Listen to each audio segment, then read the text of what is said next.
After the last race, I had quite a busy week, a couple of weeks when I was back here in the UK, the team, and lots of events that I went to, award ceremonies, all those kind of things. And then I went over into the mountains, and I was skiing with some friends for a week and a half, and then Christmas, and then training started, which was not enjoyable. It's much better before that when you're skiing, but yeah, training every day and looking after the dogs, taking dogs for walks, and did some good reading, and otherwise that was about it.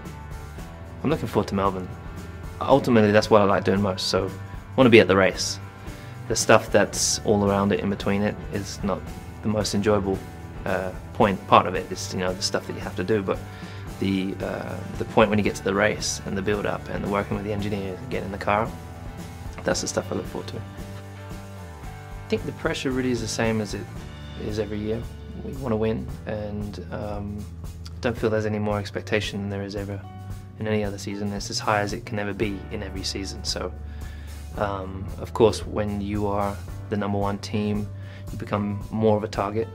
But we're approaching it the same as we did last year. You know, we want to win. We're not arriving thinking we're world champions and that we're trying to defend it. We're like, we want to win it. Formula 1 never sleeps, really. You know, the guys have been focused on building this new car or designing this new car since halfway through the season last year, and they've been flat out. And the guys that finished working on last season, as soon as the season finished, they moved over to working on the new car. So it never stops. What's exciting is the new car, to get in and see what are the strengths and weaknesses of it. How can you translate that feeling that you have to the guys? So I'm massively excited about that part. We've got the 2 factories. I was at HPP where they built the engine yesterday, and with that, really sit down with the Andy Cowell and ask him what's going on, what are your limitations, what you guys working on, what your struggles, what your worries, what your strengths, where we're going, where we're starting with, and then I'll go around and visit different departments. I was back at the factory at Brackley and sitting with my engineers, getting back in touch with my engineers, really trying to get them motivated and let them know, hey, I'm here, I'm ready to go again. Yeah, I have to constantly pinch myself and say, I can't believe we won the World Championship last year. You know, it's quite surreal. But I think you can never let yourself get too excited or carried away with it, because then you believe your own hype. So I don't. I want to win again. I'm just as hungry as I was when I started. Don't know how Renault's going to do with their engine, so therefore you don't know how Red Bull's going to stand, but they always have a good car. You've got Williams, who were very strong last year. They've got our engine as well, so you have to anticipate they're going to be very quick. Ferrari's a real unknown. Not really done a huge amount in the last couple of years, and then or last year at least. And so it can't get any worse, and it can only get better, I would assume. And so they will be pushing and working hard to get closer. And the same really for McLaren, maybe even more so for McLaren. You know, they're going to be working hard to get close. So it's going to be interesting to see how the testing goes.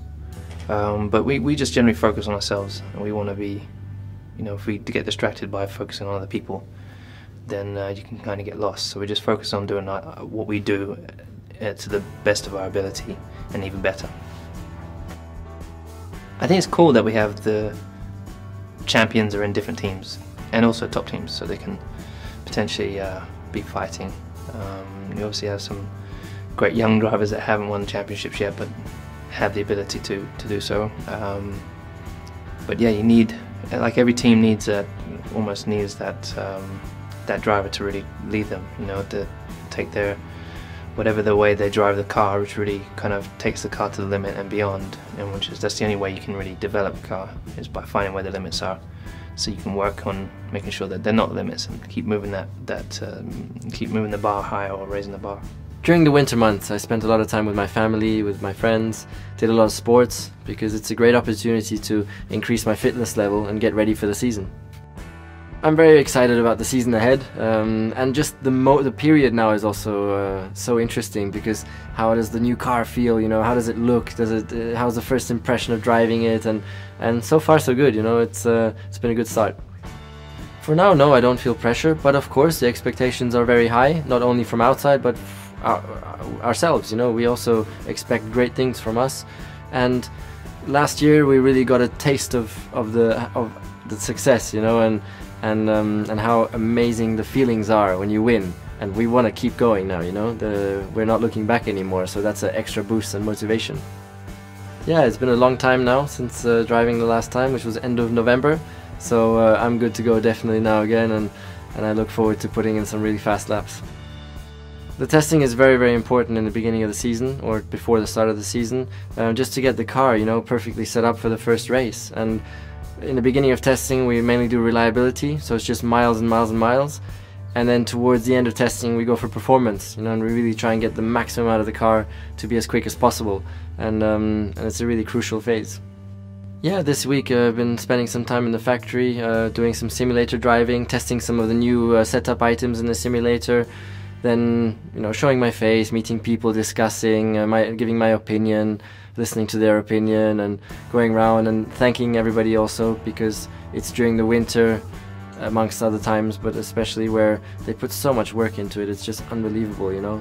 The work ethic in our team is phenomenal, and the hours that they put in and everything, really I have huge respect for that. Yeah, this year is the rematch, you know, and I'm really looking forward to it. It's another opportunity. No, I haven't been presented with that trophy yet. A big thing was made out of it, but never saw it, so I'm still waiting for that, and hopefully I can have the most poles again this year. First impression of the new car, we're all very positive. Of course, there's some tweaks to be done, you know. For example, on my driving position, I was sitting a bit too high, so that needs to be modified. But all in all, it was a pretty flawless start. For sure, Lewis will be the biggest rival, and after that, we need to expect all of the other teams to do a great job in the winter, you know. So we need to keep an eye on them, and the usual rivals are Williams, Red Bull, Ferrari, McLaren, that we especially need to keep an eye on, and maybe there'll be some other surprises. You never know. For Alonso and Vettel, it's a big change, you know, and it's going to take time for them to settle in. But I think the bigger thing is that both of those teams, both the McLaren and Ferrari, are sort of in a build-up phase. I see it like that, and so I think it's going to take them a little bit longer to be able to really fight for championships.